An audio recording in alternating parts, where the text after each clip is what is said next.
কিভাবে ফেসবুক লাইটের নাম চেঞ্জ করবেন অথবা পরিবর্তন করবেন সেই প্রসেসটি আপনাদেরকে আজকের এই ভিডিওতে শিখিয়ে দিব। ভিডিওটি না টেনে আপনি শেষ অবধি দেখেন, তাহলে আপনি খুব সহজেই ফেসবুক লাইটের নাম চেঞ্জ করতে পারবেন অথবা পরিবর্তন করতে পারবেন। তো চলুন বেশি কথা বলবো না, মোবাইল স্ক্রিনে দেখিয়ে দিই। তো মোবাইল স্ক্রিনে আসার পর আপনাদের যে কাজটি করতে হবে সেটা হলো আপনার যে ফেসবুক অ্যাপ রয়েছে ফেসবুক লাইট, সরাসরি ফেসবুক লাইটে চলে যাবেন। তো ফেসবুক লাইটে আসার পর উপরে দেখতে পাবেন থ্রি লাইন মেনু একটা অপশন রয়েছে, থ্রি ডট, আপনারা সরাসরি থ্রি লাইন মেনুতে ট্যাপ করে দিবেন। তো থ্রি লাইন মেনু ট্যাপ করার পর এখান থেকে স্ক্রল করে একটু নিচে চলে আসবেন। আসার পর তারপরে দেখতে পাবেন সেটিংস নামে অপশন রয়েছে, আপনারা সরাসরি কী করবেন, সেটিংসে একটা ট্যাপ করে দিবেন।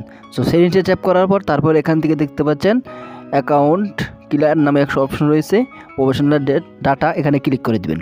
তো ক্লিক করার পর তারপর এখান থেকে দেখতে পারেন উপরে প্রোফাইল নামে আইকন রয়েছে, আপনারা সরাসরি প্রোফাইল আইকনে একটা টাচ করে দিবেন। প্রোফাইল আইকনে টাচ করার পর তারপর এখান থেকে দেখতে পাচ্ছেন আবার প্রোফাইল আইকন রয়েছে, আপনারা সরাসরি কী করবেন, আবার প্রোফাইল আইকনে টাচ করে দিবেন।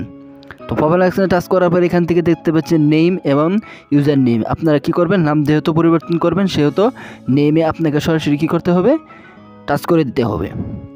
তো নেমে টাচ করার পর এখান থেকে আপনি যে নাম পরিবর্তন করবেন, আমি এখান থেকে আমার নাম পরিবর্তন করে দেবো, সেজন্য এখানে আমি কি করব, উপরেরটা আগে সিলেক্ট করে নিব। তো নাম পরিবর্তন করার জন্য আমি সরাসরি এখান থেকে সিলেক্ট করে নিচ্ছি এম, তারপরে লিখে দিচ্ছি আর, ঠিক আছে। তো এম আর, তো এম আর লিখে দিলাম। লেখার পর তারপরে এখান থেকে লাস্ট নেম যে অপশন রয়েছে এখানে আপনার লাস্ট নেম লিখে দিবেন। তো আমি এখান থেকে আমার লাস্ট নেম লিখে দিচ্ছি FARDOUS, তো ফেরদৌস লিখে দিলাম।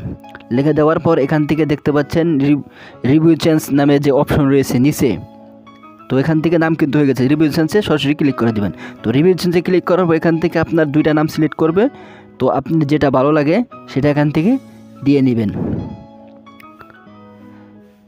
তো বন্ধুরা, নাম দেওয়া হয়ে গেলে তারপরে আপনারা দেখতে পাচ্ছেন নিচে যে অপশন দেখতে পাবেন সেভ চেঞ্জিং নামে অপশন রয়েছে, আপনারা সরাসরি ওই সেভে ক্লিক করে দিবেন। তো সেভে ক্লিক করার পর এখান থেকে কিন্তু অলরেডি আপনার নাম পরিবর্তন হয়ে গেছে। তো আমি প্রোফাইলে গিয়ে আপনাকে দেখে দিচ্ছি। তো প্রোফাইল থেকে ক্লিক করলাম, এখানে কিন্তু নাম অলরেডি পরিবর্তন হয়ে গেছে। তো এই ছিল প্রসেস। ভিডিও ভালো লাগলে অবশ্যই লাইক দিবেন এবং চ্যানেল নতুন হয়ে থাকলে চ্যানেলটি সাবস্ক্রাইব করে দিবেন। তো ভালো থাকবেন, সুস্থ থাকবেন, আল্লাহ হাফিজ, আসসালামু আলাইকুম।